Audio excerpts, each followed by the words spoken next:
Hello friends, my name is Dr. Michael Wilburn.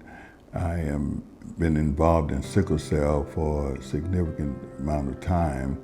The Bible is important, the Bible verse is significant because my first calling is to the ministry and my second calling was to research. My grandmother was a very strong influence on my life in terms of the spiritual direction, and she was also the first member of my family, even though she was a third grade scholar, to see the significance of my work. I was called to minister to the Harris Chapel Church of Christ in Henderson, and the leadership of the church extended my the salary for 6 months to allow me to do research in sickle cell. I was first impacted by sickle cell in 1970. I was a junior at the Mary C. Womack High School in Longview, Texas. I was an orderly at Good Shepherd Hospital.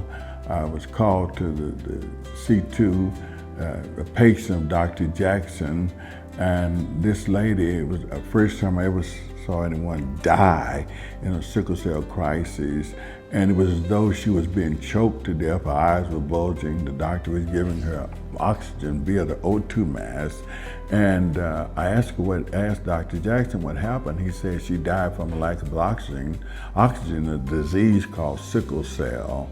That left an indelible impression upon me. Dr. Herrick was the first doctor who diagnosed the sickle cell first patient in 1910. I studied at Southwestern Christian College in Terrell. From there, I went to Morehouse College. I was a lab assistant to Dr. Henry C. McVeigh. Dr. McVeigh was the first African American to receive a PhD in organic chemistry from the University of Chicago. As a freshly minted PhD, he worked in the laboratory of Dr. George Washington Carver.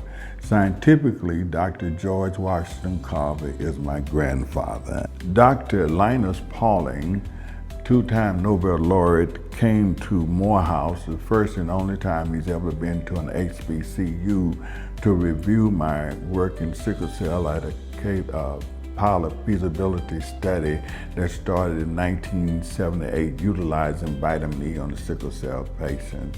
Dr. Pauling looked at the work and he said, "This is going to be great."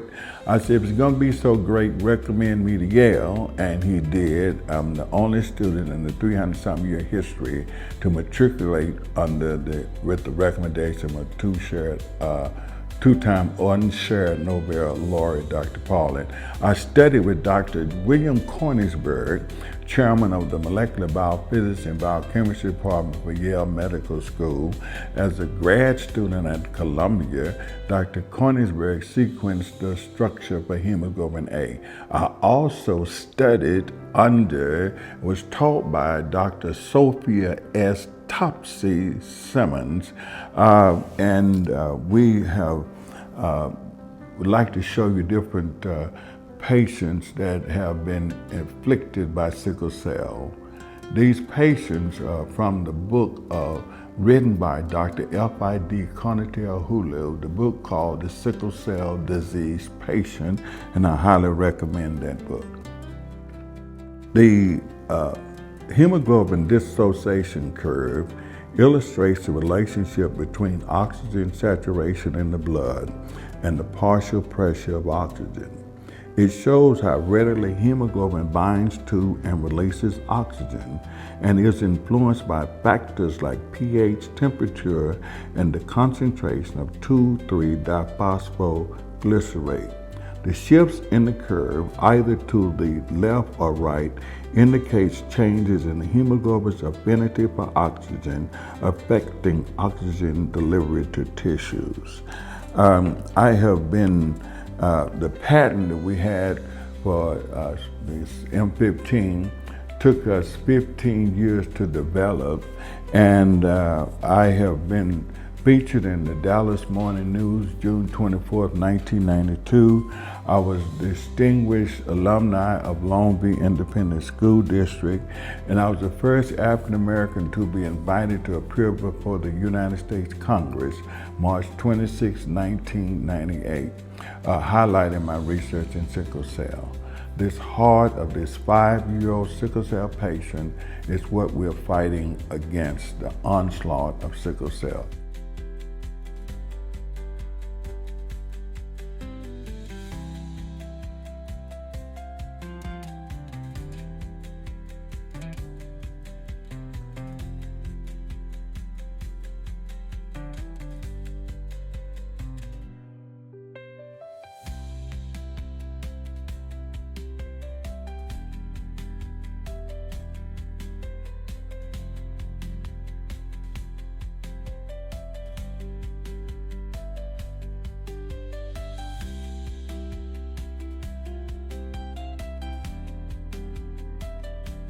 Friends, I want to say thank you so much for your time, and as you can see, I've devoted my entire life to fighting this scourge of sickle cell. The results that we have been able to demonstrate is that we have increased the fetal hemoglobin level, and we've also increased the hemoglobin A sub 2. Now, we're asking for your support as we continue this fight against sickle cell.